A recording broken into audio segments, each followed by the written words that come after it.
Hello everyone, Dynamode here.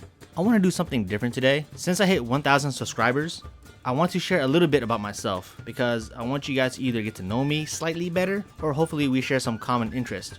So it's gonna be like this. For every milestone we hit, I'll share a little bit of information about myself, hobby or entertainment related. Nothing too personal, mind you.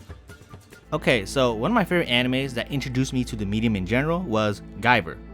If I remember correctly, it was a 12-episode OVA series created in 1989 through 92, based on the original manga in 1985. I mean, I watched other animes before this, but I always seemed to scoff them off because they didn't hold my interest, until later. Back in the day, I think around the mid-1990s, my older brother would rent video cassette tapes of Japanese anime, both dubbed and subbed in English. We didn't know or cared what we watched, but if the front cover looked cool enough with lots of action and fighting, we would quickly rent it for movie night. Remember folks, during those times, the 90s, anime was still considered an obscure form of media to the general public. It wasn't mainstream yet.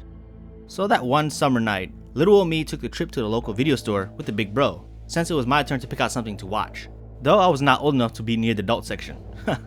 Anywho, I stumbled upon this art cover of a humanoid looking creature with slick design armor with tight fiber muscles and a razor blade like horn on his head. I pointed at, "This guy looks awesome, let's get Guyver." And I only pronounced that name correctly because in relations to a live action TV series called MacGyver that my folks used to watch. Back to the rental store, we got a couple of videotapes, grabbed some snacks, and man, everything changed my perception about anime in general.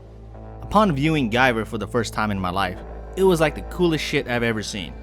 This anime Guyver was like a mix of Power Rangers with Marvel's Venom, but with more violence and gore.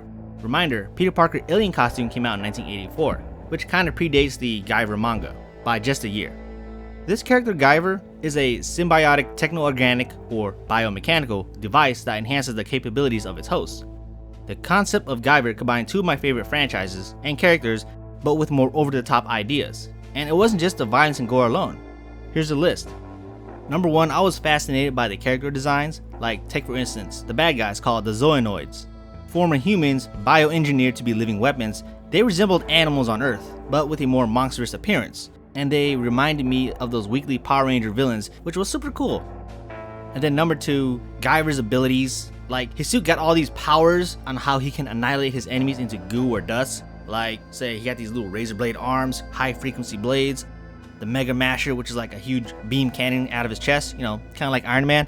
And he has this like a heat beam coming from his forehead. And his other ability, he has like some kind of Hadouken, but it's actually called a gravity launcher. Anyways, there were just way too many powers to list. It feels like he is overpowered.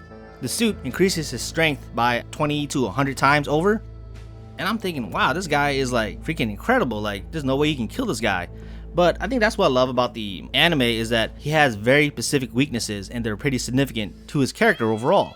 The bad guys in this series, they did bioengineered like specialized creatures to take on the Guyver. And this one Zoanoid creature called Enzyme, there's like so many different versions of him, 1, 2, and 3.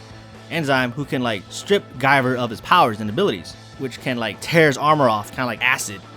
And I thought that was like really cool because like it kind of relations to like overpowered heroes, certain weaknesses, which is a good thing. So they won't be too boring all the time and too overpowered, you know? I'm looking at you, Goku. Now, as for the story, it goes somewhat all over the place, but it does have a certain theme and narrative follows through.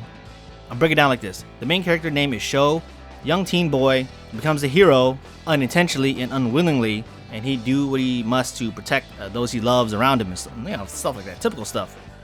The only issue is that it goes into overdrive really fast. Like, it overwhelms you with so many information, exposition, it info dumps you like crazy. And this kid who's only like 17, like, you know, about to be out of high school in like another year or so, or a couple years, the whole story just pours in so much on you. Like, he has to fight this huge corporation called Kronos, and he has to stop them because they're taking over the world behind the scenes and reshaping the world according to their ideals.